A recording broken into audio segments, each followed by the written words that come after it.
Hi, I'm Charles with AniCap. Previously, the OSF had turned against one another and half of the soldiers showed their support of the Sarian. Kanase gets teleported to the future all the way to 2070, 50 years ahead of her current time. She meets an old Yuito who tells her that their powers will bring forth the world's end, and she has to go back in time and end his life. Meanwhile, Gemma and the remaining Seto platoon know the truth behind personality rehabilitation. The story continues with the entire Seto platoon having a discussion with Kaido in his office as he takes charge of New Hikuma. They talk about the declaration of war by Karen and Sarian, suspecting that they were the ones behind the murder of Joe. Since the OSF formations have been destroyed due to the loss of soldiers, the board decides to make a new platoon named 01 and appoint Yuito as the commander. The plan is much like the future Yuito mentioned. New Hikuma seeks a hero in Yuito Sumeragi. This new team is composed of Luka, Gemma, Tsugumi, and Hanabi, some of whom are Yuito's seniors, which makes it hard for him to assume the role of commander. Luka makes Yuito's position clear to him, but oddly enough, he doesn't remember any of those developments. Back in the Sarian headquarters, Karen is assigning his own platoons, including former OSF members such as the Kyoka platoon. Their new platoon is also called 01, but Kanase is the commander in this one. As for how Karen managed to make them allies, he basically promised Kanase that he would help her bring Naomi back. Karen approaches Kanase on a rooftop, and seeing her reaction to the Kunad Gate, he correctly guesses that she had traveled into the future. She tells him that in the future he tried to take over her powers and talked as if he required help. He then spills the beans that Naomi was with him under a unique research facility, the contents of which cannot be made public to anyone. Arashi interrupts the two, letting Karen find his time to avoid the situation. She then tells Kanase that there is no point in asking him straight up and they should just play their game. Yuito visits a doctor to get his short-term amnesia symptoms checked, but they don't find anything wrong with him. His team is surprisingly supportive of their new commander, leading him to finally get some time to relax. The news then announces Yuito's recent promotion, making it public, and yet again he has no memory of when that happened. Hanabi, who went to help a dud, which is a person without psionic powers, briefly notices someone with a close resemblance to Nagi being taken to a room only accessible to certain authorities. She tells the group that she might have seen him and that they took the elevator to the sub-level.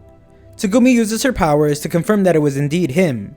She sees him just when some people put him in a van and drove off. Gemma asks her to check the route they took, and she finds out that they were probably headed to Lokusho City. Gemma mentions that Lokusho was destroyed a decade ago due to another attack, and Luka adds, further revealing that OSF used to have a hospital there. They make the decision to go looking for him and arrive at the barren city, looking at a building standing in the middle of nowhere.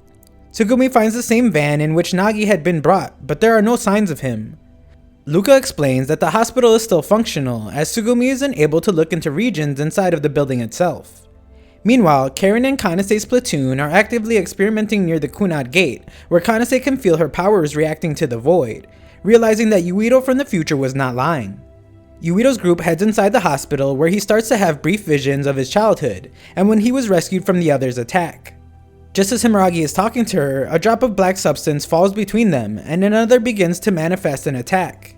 He uses his powers to fight against the monster, which in response strengthens the Kunad Gate, giving Karen and his teammates exceptional results. The platoon successfully defeats the other, and out of the destruction comes Nagi wobbling his way towards them. The moment Nagi sees Yuito, his face turns pale as he begins to run back. Yuito calls out to him, after which Nagi throws multiple blades right at him. He closes his eyes ready to get cut, but the blades hit another that was right behind Yuito. He then asks Nagi to come back, but Nagi is completely broken as he explains how Yuito couldn't possibly imagine how they messed with his brain. Nagi then tells him to run away, after which a group of others starts pouring out of the vents. Nagi urges them to run away as he prepares to buy some time, but Yuito insists on staying and fighting. He yells at Yuito, talking about how they might be turned into others as well, before pushing him, after which Luka takes him away. Nagi then stays behind and continues his fight, constantly asking his friends to forgive him. Now that the Yuito platoon was aware of the state secret, they are attacked by others relentlessly. Surprisingly enough, Nagi survives the battle as the doctors take him back, impressed by his growth and strength. The platoon manages to return to safety, and Fubuki then tells them that they are now the prime targets of the government as they know about their secret. Fubuki explains that he knew about Nagi being taken away for improvement, as the government would perform experiments on those who are deemed inconvenient. He apologizes for not knowing the dark details and letting all of that happen under his watch. He further explains personality rehabilitation along with metamorphosis, where exposure to a special substance transformed life forms into others. In short, the government was responsible for turning Naomi into another. Luca then reveals an incident from the past involving OSF Hospital General Alice Ichigo and her daughter, both of whom were turned into others.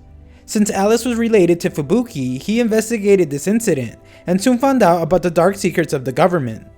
Kanase's platoon readies themselves outside the facility where Naomi was kept. Karen isn't with them, so they are supposedly planning to be extra sneaky with this one. Inside the facility, she sees a whole box of ampules similar to the ones that she had seen before. Arashi attempts to hack into the facility system, but then they are attacked by a giant other. They narrowly escape and find themselves in a hallway full of cages designed to hold others. Kanase then starts to pick up traces of Naomi's presence, shortly after which Kyoka detects Naomi's presence in her own device. After a bit of meddling and searching, they finally find Naomi, still in her monstrous form but able to communicate just well enough. They get to have their moment as siblings as Kanase actively complained about why she put herself in harm's way for her, and that it was her duty to protect her, not the other way around. Naomi doesn't get to say much as she reveals she constantly needs the ampules to be in control and establish communication. She tells Kanase to leave the place and never come back as it was too dangerous for her. The ampule drug's effect starts to wear off and Naomi keeps pleading with Kanase to escape while apologizing for what was about to happen. Kanase doesn't listen to her and insists on clinging to her sister. The ampule's effects finally wear off and Naomi's voice can no longer be heard.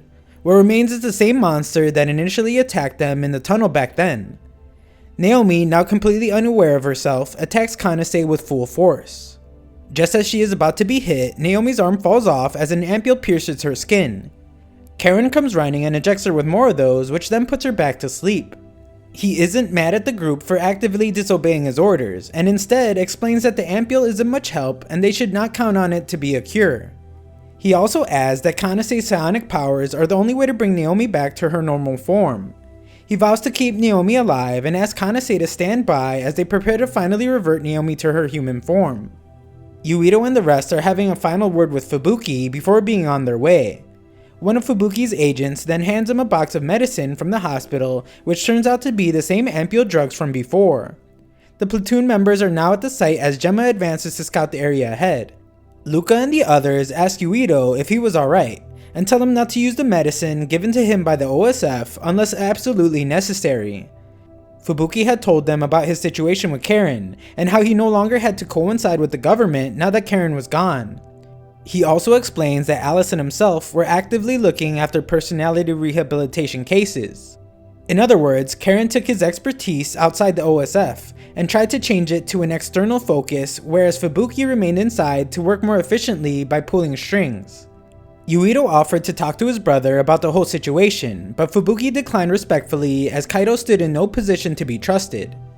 As such, they were instead sent by Fubuki on its secret mission while he painted a new scheme involving security updates for Arahabaki. Thanks to this, he gets approval for entry through the central control. This wouldn't amount to anything as they get jumped by others, even around the facility premises. Yuito tries to use his powers but starts to feel intense pain in his head, completely disrupting his psionic readings. He starts to speak gibberish, unable to make out the words meaning to himself, while his comrades fight hard to protect him in his vulnerable state. Despite all the efforts, he still uses some of his powers, which instantly affects Kunad Gate's growth rate, which is then examined by government researchers. Yuito is left with no choice but to drink the ampule. Upon drinking it, Tsugumi uses her powers to look at his vitals and finds out that the abnormal readings had disappeared. He receives a huge surge of energy and takes out all the nearby others. This further affects the Kunad Gate as it starts to grow at a much faster rate. The platoon barely gets time to discuss the situation as Tsugumi reports multiple Serene trucks at close distance. Night falls and they finally make it to the facility as they see trucks from earlier parked inside of it. Luca uses his power to fetch a containment box from inside the truck, and they open it only to see a human brain inside of it. The team then infiltrates the facility and begins to make their way through by taking out doctors and guards on their way silently. Inside a storage room, they find hundreds of similar container boxes, all filled with human brains. Yuito starts to smell something familiar there before he sees an ampule lying aside a human brain, as he comes to realize the contents of the ampule drug itself. As soon as he picks it up, the alarm goes off, and the Kanase platoon becomes aware of their arrival. The two platoons come face to face with each other as all exits to the building start to shut down. He asks her what this place was, to which they tell him he was in Spring Pharmaceuticals, run by the Serene. Kanase accepts that she knows about the contents of the ampule drug, which, as Karen explained, was made from human brains. Initially, Kanase herself was upset to know about this, mostly because they were giving this drug to her sister. Karen then revealed that the original plan for the facility was to create a weapon to fight the new Hikuma. Experiments were being conducted to transplant a live human brain inside the body of another, and have a psionic user's brain control the other via SAS. This would eventually lead to the researchers using others that were derived from compatible human beings. As such, the requirement of the ampule drug was starting to become crucial. While this does sound shady and all, Kanase did tell her that the facility's end goal was to transform human-derived others back to their human form. This explanation was then enough to satisfy Kanase for the time being. Yuito is unable to process all of this and calls her out, saying that if this was all true, then she really did kill his father too. They begin to fight as their swords start to clash at a fast pace. He once again tells her that human experiments are wrong no matter the end result, but Kanase makes it clear that she would go to any lengths to save her sister. The fight gets interrupted midway and one of the exit points opens up. Yuito's platoon takes this chance to escape, while Arashi asks Kanase if killing Yuito really was the only way to save the world. Kanase is then sought out by Naomi, who is more than traumatized from knowing what the ampule drugs were made up of. Fubuki finds time to meet the platoon in a secret wooden cabin where he assures them that everything had gone according to plan, and he told the government that Spring Pharmaceuticals didn't pose any threat.